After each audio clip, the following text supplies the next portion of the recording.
we can give some of the examples for the Newton's second law of motion. That is daily what we are seeing. For example, if the fielder has to catch a ball, you can see in a cricket. So if a fielder has to catch a ball, so after catching that, the ball will be with highest acceleration, isn't it? The velocity of the ball is highest and mass will be also high. That means the momentum is P is very high in that case. If the momentum is very high, then it is very difficult for that fielder to catch it. Either he may hurt his hand, or it may he may push some. His hands may push backwards. In that cases, he wants to apply the more force, isn't it? So momentum and as well as force both are directly proportional, isn't it? In the derivation we have derived that rate of change of momentum is directly proportional to force applied. So here in the case in the fielder, the momentum is more, that means mass and as well as velocity of that ball which is coming to the fielder to catch it, that momentum will be high. To overcome that momentum, that fielder has to apply more force on it to catch that ball. That means to catch that ball, that means have to decrease the velocity of that ball. It ball is coming with some velocity. If the fielder catches that ball, the velocity will be decreases, isn't it? Whether it is decreases or it may come to rest position, isn't it? If you touch the ball also, its velocity will be decreased to some extent. So this is how we can tell the example for a Newton's second law of motion. Now you can you can say Newton's first law of motion using Newton's second law of motion.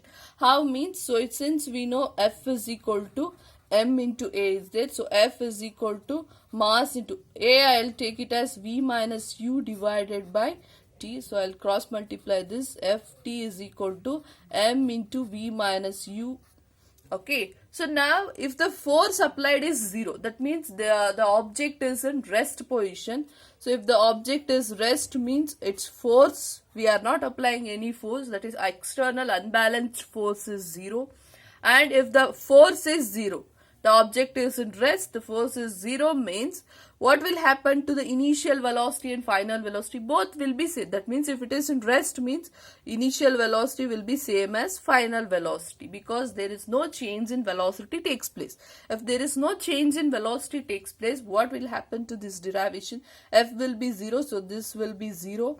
M into V minus U is there, so V minus U is nothing but both are same. So I'll take V U in terms of V, I'll take U minus U. So 0 is equal to M into U minus U is nothing but 0. So 0 is equal to 0. So there is nothing is there. So if the object is in rest position, then I can say force, mass, acceleration, everything will become 0. So if the force applied is itself is 0, means acceleration will be 0. If the acceleration is 0, means what happens to the mass? And the mass of that object will be 0. So this is about how we can able to derive the expression, or we can define the Newton's first law using Newton's second law. So how you can define it here?